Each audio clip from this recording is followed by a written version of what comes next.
That's right. So all eyes on the monthly options expiry. But moving on, let's also take stock of some top global stories that we are tracking this morning. Now, trade tensions between India and US, they are heating up. Now, after Washington slapped 100% tariffs on pharma and 50% of Indian and Brazilian goods, US Commerce Secretary Howard Lutnick warned both the nations to play ball with American interests. Now, a high-level delegation led by Commerce Minister Piyush Goyal just wrapped up meetings in Washington exploring the contours of a possible deal. My colleague Sumita Karir is here with all the details. Sumita, over to you.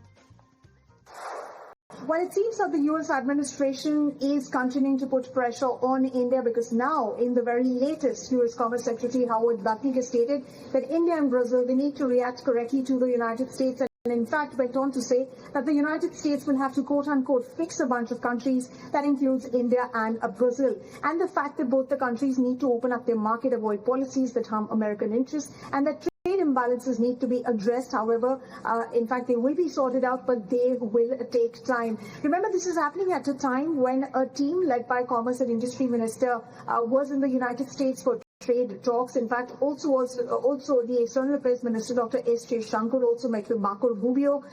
Broad contours of the ties between the two nations were discussed along with trade talks that happened. And of course, India faces 50% tariffs from the United States. So this sort of language, this sort of communication coming in at a time when trade talks are currently going on, goes on to suggest how pressure is building up from the United States on India for reducing its energy trade with Russia.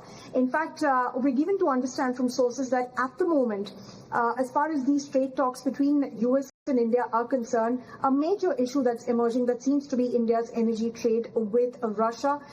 India will, from what we're given to understand from the commentaries coming in from various ministers, that India-Russia ties are on solid footing, and of course India will sort of take its decision on oil purchases that's based on current market price and of course the availability of oil in the market. So that's one side of the story. The other side of the story is that India is not bowing down because Dr. S.